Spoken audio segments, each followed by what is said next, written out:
The time was early 1967.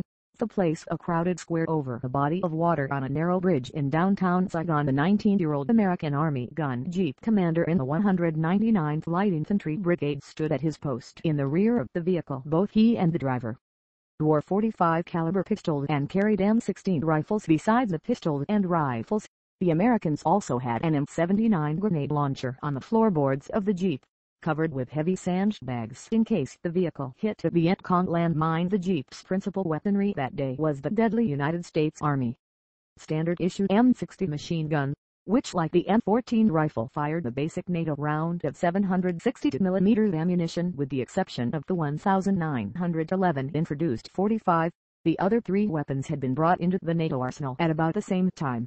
In the early 1960s the reason was simple: to ensure that all NATO armies were armed with the same weaponry and ammunition for ease of common supply in case a land war erupted in Europe with the Soviet Union and its Warsaw Pact allies, Poland, Hungary, Czechoslovakia, Romania, East Germany, Bulgaria, and Albania surrounded by a sea of swarming humanity instead of Warsaw Pact soldiers. However, American weapons that day were being employed against two communist armies on the other side of the world in Southeast Asia: the North Vietnamese Regular Army and the South Vietnamese Civilian Guerrilla Forces, the Vietcong as combat military policemen. The Americans in the jeep had been assigned to road convoy duty, getting infantry into and out of the field under fire. The young lieutenant was somewhat alarmed to be surrounded by a sea of swarming humanity, their intentions unknown. On the other hand, he knew that he was armed with one of the best machine guns in the world, mounted on a cast iron swivel just under his right armpit. If he and his men had to fight their way out, they were ready. As it happened, they were in luck. The Vietnamese allowed them to pass unharmed. The M-60 machine gun was what the military called a crew-served weapon, requiring a team of 3 soldiers to transport, load, and fire it. It was capable of several types of fire: grazing, plunging, flanking, doubly, and enfilading. Aside from vehicular mounted fire, it could be fired from the shoulder, kneeling and standing, and from a prone position as well. Its available ammunition consisted of ball for use against light materials and personnel, and for range training armor piercing for use against lightly armored targets, tracer for observation of fire, incendiary effects, signaling, and training dummy for use during mechanical training, and blanks for use during training when simulated fire was desired. A blank firing attachment was required to fire this ammunition. World War II origins in any modality.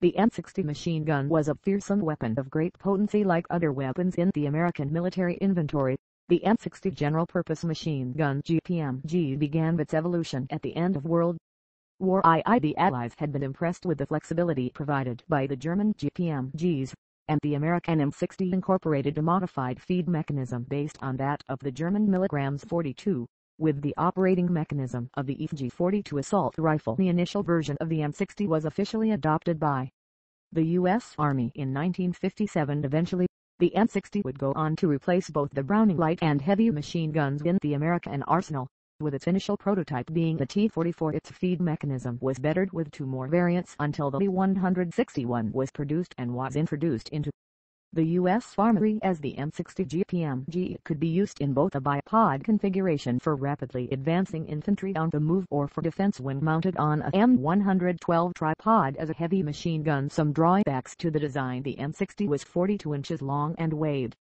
a little over 23 pounds. It was gas operated, with a 50-round link belt of 762mm ammunition and a muzzle velocity of 2,800 feet per second. Its maximum effective range was 1,200 yards with the bipod and an additional 329 feet when the tripod was added. Optimal operating range was about 3,900 feet. Moving away from the recoil mechanism of the Browning machine guns, the M-60 was designed as a gas-operated weapon. As the first round traveled down the barrel, it pushed gas into the gas cylinder through a hole in the bore. The pressure in the cylinder then forced the piston down the chamber, moving back the bolt and chambering the next round into place. The cycle could be repeated for as long as the trigger was depressed with no gas regulator on the gun.